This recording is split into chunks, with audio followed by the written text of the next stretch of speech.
separate the real from the fake. See, we got to get back to love. If we get back to love, then that's when we're going to get back to us. Seems like it's never enough. And what do you say when you're... Hello, ladies and gentlemen. Welcome to another edition of People Empowerment, where we would strive to change the conditions in our community. Today, my chairs are filled, and I have two very interesting guests here. There's going to be a lot of good information disseminated today, so I hope you're paying attention, because you know what our motto is here: pay attention, pay attention, pay attention. So with no further ado, I'd like to introduce Betty Jean Grant, Chair of the Legislature. Yes. And Mr. Tim Hogue, like the hoagie, who's a freshman legislator. Is that it? Yes, that's correct. Okay. A pleasure to have you guys on the show. How you doing today? Great, thank you. Good. I have been watching you guys lately and tracking the things, the issues that you've been dealing with, and it's important enough to me where I would ask you to come on the show so you could really explain to the public what's going on here. So I'd like to start, if you don't mind, with, I call it the bus controversy, which it is. So if you'd like to talk about it, and we have the lady go first, would you please? Okay, thank you. Thank you for inviting me and Legislator Hogues on his show. As you know, he and I are the representative that our districts includes entirety City of Buffalo.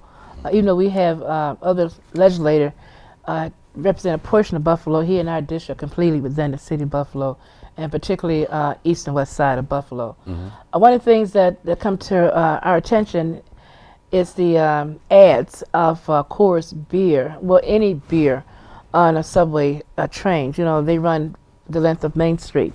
And I felt that NFTA has a right to raise money. They have a right to rent out that space of buses. But however, I think a better choice would have been something that has not been shown to be detrimental to our youth. As you know, the leading cause of death, the last time I checked, for teenagers were accident.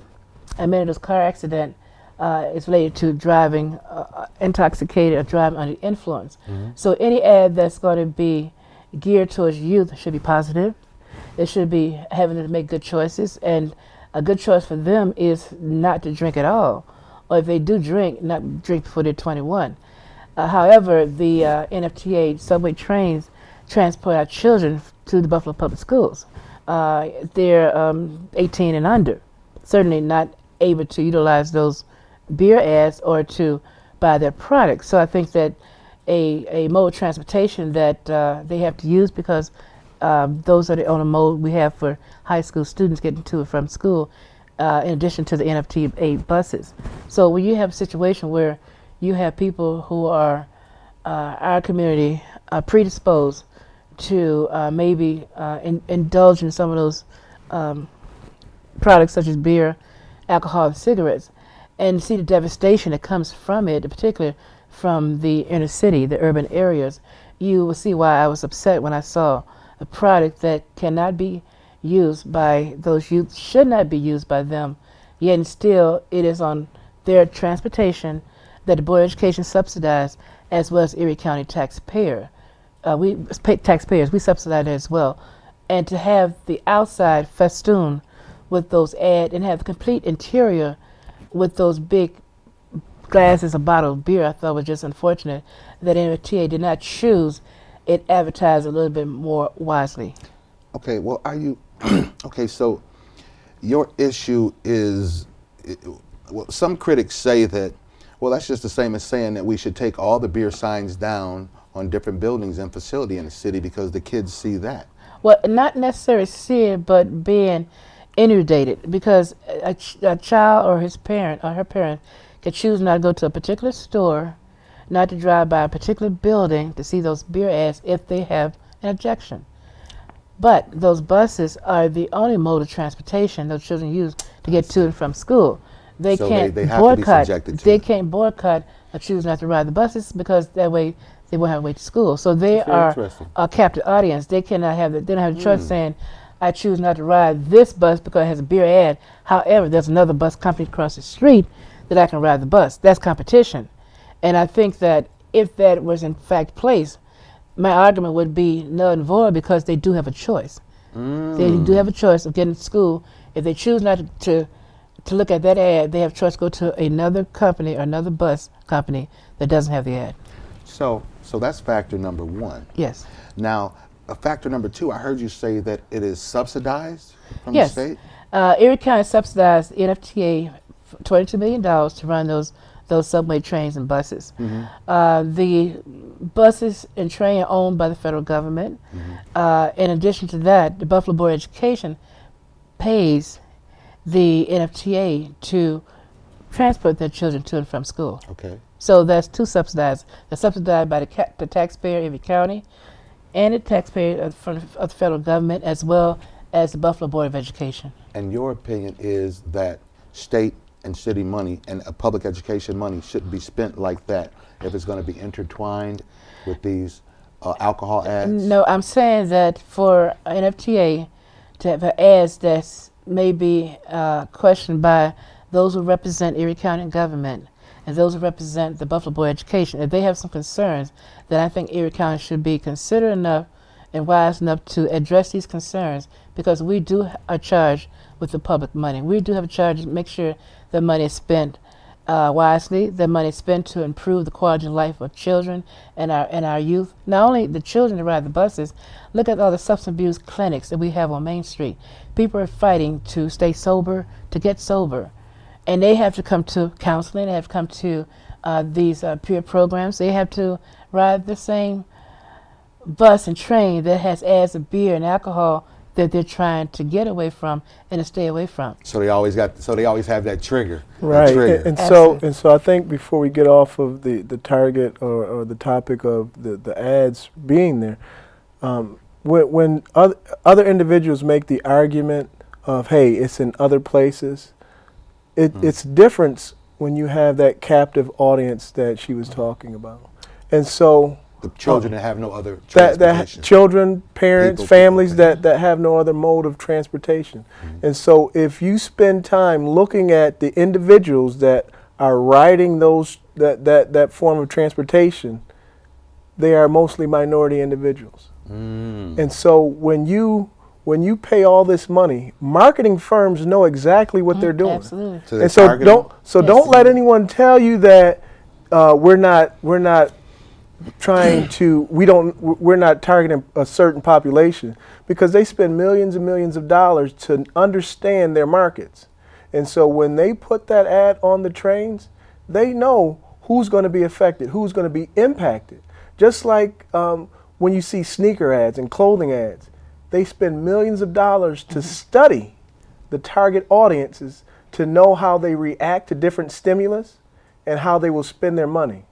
And so I guarantee you that they understood fully, the marketing ad understood fully what the impact would be when they put these advertisements on those modes of transportation. Well, you know, some people would would say that you tend to sound as if you're saying that they're intentionally targeting the minority communities in order to keep them down.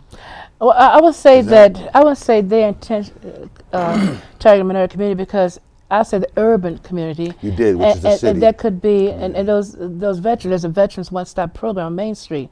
The majority of those veterans that come to the program are not minority veterans.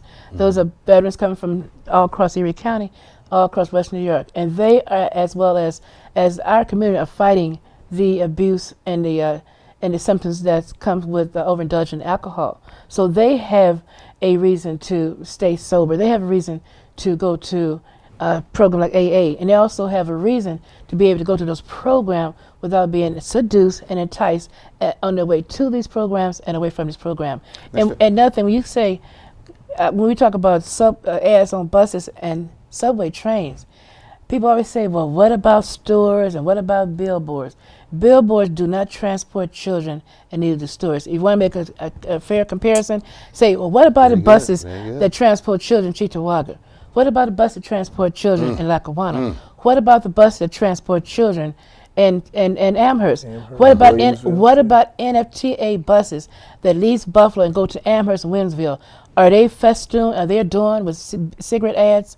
Are they adorned with beer ads that we're talking about? No, they're not. Why is that? Well, that's a great question, and we deserve an answer. Let me ask you, Mr. Hogue, what do you guys want to be the outcome of your standing up for this cause? What do you want to be the outcome? I want the outcome. I want the outcome of NFTA saying, you know what? In hindsight, we made a very bad judgment call. We realized we got to raise the revenues, but however, we should be more selective in who we choose to be our advertiser. Instead of going to beer companies or them coming to us or cigarette company, or condoms company or Viagra company, because once you open that door, any questionable ads can be on those buses and subway trains. So I want MTA subway representatives to say, you know what, let's not go for a controversy that could be detrimental, because we have heard from the community, we heard from elected officials, we heard from Board of Education members. Let's go to insurance companies, let's go to bank, let's go to automobile company, Healthcare. let's go to healthcare, let's go something that clearly would be beneficial to the community and not detrimental. And so I also would like to see that same result, and I would like to see those individuals. Say it right into the camera. I would like to see the NFTA board or a representative come before the Legislative Council for the Economic Development Committee and explain to us why they felt it was necessary, why they felt it was just to be able to do something like that. Because not only taking the ads down, we're looking for that, but we're also looking to understand the mindset behind why they believe it's okay to do that. And so we want to have that dialogue so we don't have those types of issues in the future. Right, But because Betty Jean, let me say, listen, I want to, we got some more things to tell, but I just want you to tell the public, if you would please, what do you want them to know? What do you want them to do to help you guys in your quest to get these ads removed? Tell them what you well, I want want them the to do. community, especially those who have children riding the Buffalo Public Schools, those people who have been impacted by the devastation of alcohol abuse or substance abuse, to recognize the fact that those who are seeking treatment should be helped as much as they can. They should not be hurt by having to be accosted by or be subjected to ads when they're trying to get to and from school or to and from their counseling offices. I also want them to say to NFTA, you know what, we don't mind you raising revenue. We understand everyone has the right to raise revenue. However, pick those ads that's not controversial, pick those ads that beneficial to the community, and pick those ads that would not be giving someone maybe making a bad choice of going back on the substance he's trying to run away from or to get away from. And Nate, I know you want to leave, but I just want to make the last thing clear. And Betty Jean nor myself are only saying that the individuals that take this transportation are going to school or going to get assistance with substance abuse. There are many individuals in our community that use this public transportation to get back and forth to jobs, to get back and forth to the grocery store, to get back and forth to doctor visits, to get back and forth to visit loved ones. So it's not just, hey, there's a certain population that are trying to deal with some situations or just going to school. A large portion of our community use this form of transportation, so it's important that we send this message. Sure it is, and what I'd like to say to the public is, now it is very important. So I got to tell you guys, remember, you can come to the website peopleempowerment.apollomediacenter.com, and you can see this show and other shows, and also you can register your comments. You can register your support for this movement. You know, just as you guys, you emailed me and sent messages about the library and how we wanted to get the name changed to Beverly Gray, and about the Apollo and what's going on here. The same way you did that, you can continue to email me, to make your statements, make your comments, support us. Also, you can go to Betty Jean Grant, to the phone number that's listed, contact Legislator Hogue. You can do these things, but the people got to act. If you don't act, nothing's going to happen. Now, here you got the legislatures coming on television to the community saying, we need your help, we need you to act. Now, how do they act as far as, you said contact the NFTA. Well, how does the public contact the NFTA? Well, they have the monthly meetings at the 181 Ellicott Street at the Central Bus Station downtown. They have a monthly meeting. Just call. I don't have the number with me. I should have brought it. But if you go in the phone book and look at Niagara Frontier Transit Authority, you'll have NFTA number. You can call for that, or you can call my office at Yeah, either one of our offices. 894-0914 or 842-0490. Numbers again? 894-0914, 842-0490, Legislator Hogues' office number, and get in touch with us. But I want to make it clear, we're not saying NFTA does not have the right or the ability to raise money, to raise revenue by advertising. I support that. That's money more money get raised through Sure, advertising, less money sure. as the area county or the federal government, or would not raise your rate increase the more money they get outside. However, we're asking them to be a little bit more considerate and a little bit more responsible, and the number of ads they choose. Now, one person say that they don't choose the ad, Lamar Advertising choose the ad. I hope that's not true, because if an FTA doesn't monitor the ad, it goes on its buses and train, then we probably will see those ads I just named. The ad that's talking about Viagra use, the ad that's talking about maybe condom use, the ad that's talking More and more about immoral. More and more immoral. inappropriate ads could be used if there's not some kind of control from NFTA to say we have final selection what ad goes on our trains, bus. We have a moral and a legal responsibility to those who subsidize us and those who ride our buses. Well, there you go, NFTA. The legislatures come here and they say that it's an issue of morality. That's what it is, your conscience. There's other ways to create revenue, to make money, and you know very well. So if this was a bad decision, then just see that from the people speaking out and choose a different way. I mean, that's all you have to do. So you think about that. Anyway, we're going to move on. We stayed on that a little longer, but there's some issues we wanted to hit. You know, Right. What I'd like to talk about, too, I noticed that you guys were in Chambers a couple weeks ago. I was there, and your issue was you were talking about felons and about the can't ask policy on the initial applications. And if we could touch on that, you know, if you would. Well, I'll do that. We were there to support Jeff Conrad, who is the CEO of the, it's a program that deals with felons who are being reinvited, not reinvited, but reintegrated into the community. back into the community, and they work with them. And so if one of the hindrances, many of those felons who apply for a job, they have to check a box on front of the application saying, have you ever been convicted of a crime, or you're a felon? And a lot of times when you send your application into companies, they don't even give you the consideration of calling you in for the interview. They look at the application, see this on there, and based on that, they don't get to know you, what your qualifications are, what kind of person you are. And so here's an individual who might have committed a crime in his 20s, and from that he's learned his lesson. He's got out of prison, he became a contributing member of society, got a job, raised a family, going to church, mentoring, doing everything he needs to do, be an excellent citizen, and would be an excellent worker. But because he put that check mark on the box, he won't get the interview. He won't be able to call, get the interview to be considered. Right. What ban the box is not Ban the box. not Ban to the ask box, that right. question. So that question can be asked inside the interview, the application, or it could be asked during the interview process.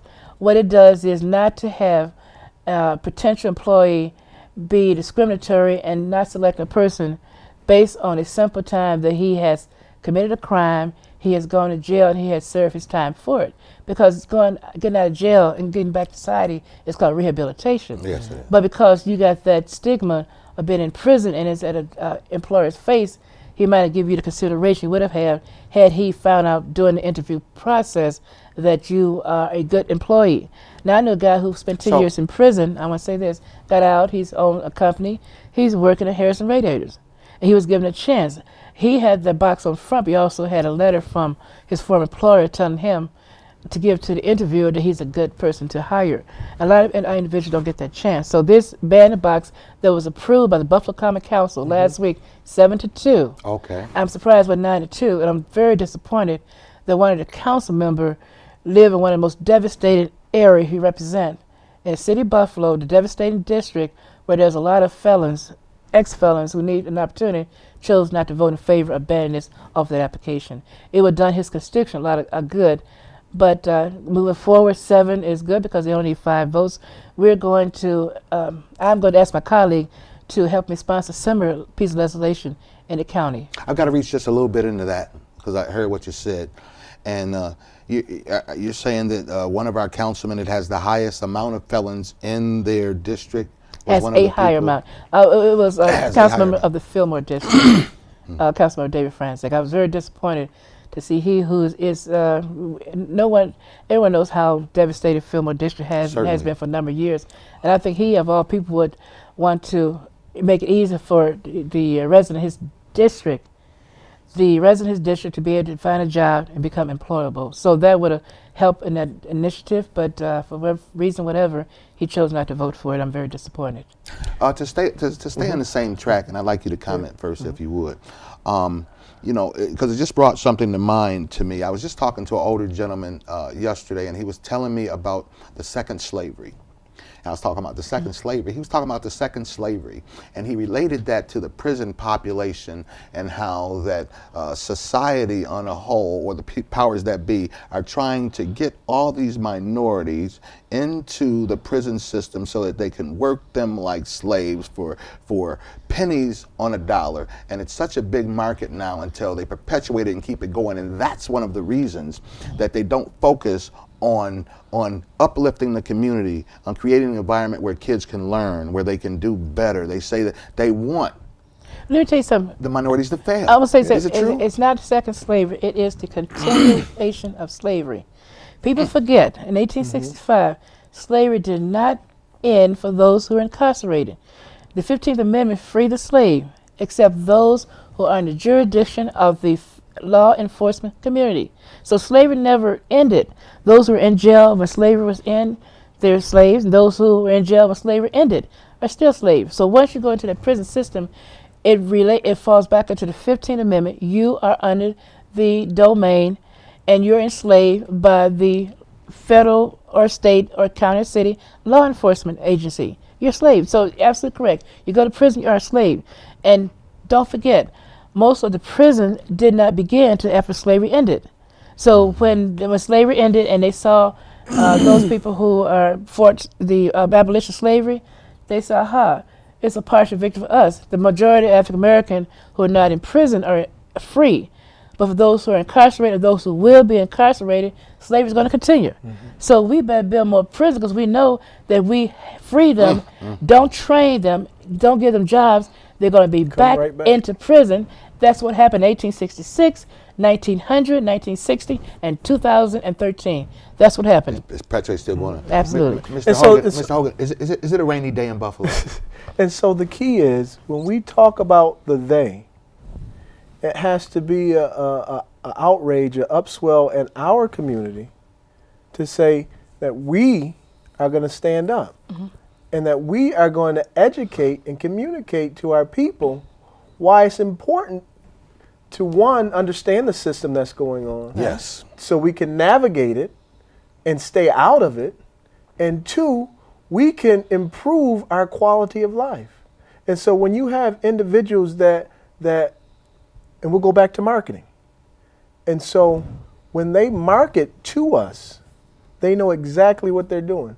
They're filling our brains day in and day out, every second of the day, saying, hey, do the wrong choice. Everything from sneakers to rap. Make the wrong choice. And so then when we choice. make the wrong choice and we get in this system, it's almost like a hopelessness that we can't get out. Unless you have individuals like Chairwoman Grant that speaks her mind no matter what, and no matter what the cost. And so it's up to us, the so-called leaders of our communities, the so-called leaders of the region, to say, hey, enough is enough, and we're going to stand up and expose what's going on. But it's not only enough to do that, we have to be committed to going hand in hand, door to door, and loving each other to make that change happen. Because you can't just tell me, hey, Nate, change, and I'm going to change. But if we get back to love, we can get back to But us. if we get back to love, and I'm willing to spend time with Nate and say, hey, these are some better choices, then we are able to move forward.